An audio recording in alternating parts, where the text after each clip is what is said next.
Conjuguer gastronomie et solidarité, c'est l'objectif que s'est fixé l'ASBL Les Géants pour les petits. L'an passé déjà, l'association avait dédié son week-end festif à une organisation en faveur des enfants. Tous les ans, on choisit une autre association qui s'occupe principalement d'enfants et on reverse tous les bénéfices à cette association-là. Donc l'an passé, nous avons travaillé pour l'association Saint-Vincent de Paul Arlon pour soutenir Saint-Nicolas, offrir des jouets aux enfants. Ici, c'est Mistral gagnant. L'année prochaine, ce sera une autre. Si les associations de la province du Luxembourg sont intéressés, veulent se faire connaître, ils peuvent nous contacter et on verra si ça répond aux critères que nous avons définis pour faire partie des bénéficiaires en fait. Cette fois, Mistral Gagnant a donc retenu les faveurs des organisateurs. Depuis 1992, Mistral Gagnant réalise les rêves des enfants malades de Belgique grâce à ses différentes antennes provinciales. Celle du Luxembourg est ouverte depuis 8 ans. La dizaine de bénévoles se démène aussi pour les nombreux vœux des petits. C'est très diversifié, un chanteur, une chanteuse à la mode évidemment, un grand sportif, participer à Francorchamps dans un circuit, aller voir en Italie les voitures de prestige, simplement aller au zoo Anvers, avoir un petit poney, avoir un petit vélomoteur, il y a de tout, les rêves des enfants sont infinis, c'est ça qui est super chouette justement. Les 15 producteurs du marché artisanal sont venus pour présenter leur fabrication, mais ils sont aussi sensibles aux problèmes des enfants, comme Michel Tachet du domaine viticole des Géants. Le vigneron du Beaujolais est en quelque sorte le parrain de l'événement. C'est une bonne année, il y a eu la récolte suffisante, on a eu un ensoleillement normal, ce qui nous permet d'avoir des primeurs sympathiques, vivants, vivifiants, comme d'habitude, avec beaucoup de jeunesse, et ce qui va aussi nous permettre de faire des vins de garde. Je suis le papa,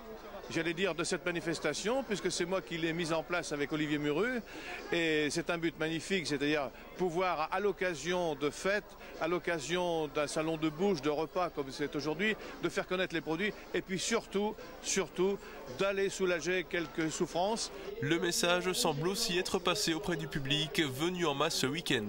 Pour les enfants qui ne sont pas, qui sont défavorisés, qui n'ont pas assez d'argent pour se payer quelque chose, et voilà. C'est important pour toi de les soutenir? Oui, quand même, oui. Oui, beaucoup. Je soutiens tout ce qui est pour les enfants. Je crois que c'est pour les enfants, je crois. C'est tout ce que je sais. C'est ça le plus beau, les enfants. C'est vraiment bien, ouais. Ah oui, c'est important. Surtout quand ils sont malades. C'est sûr qu'il faut les aider. Vous êtes venu goûter les bonnes choses aussi? Ah bah évidemment, oui. D'en profiter, quoi.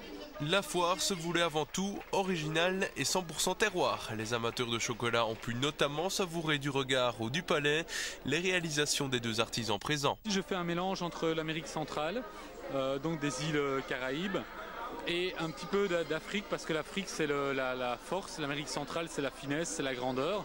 Et le but c'est de créer mon chocolat et non pas le chocolat de tout le monde. Un événement gourmand et solidaire donc, le concept a même été entendu dans les cieux puisque le Grand Saint est venu en nuage saluer les enfants à Arlon. Saint-Nicolas est très content qu'on puisse voir qu'il y a des gens qui travaillent pour les enfants, qu'on ne les laisse pas tout seuls. Pour certains enfants, il faut faire des gestes comme ceci.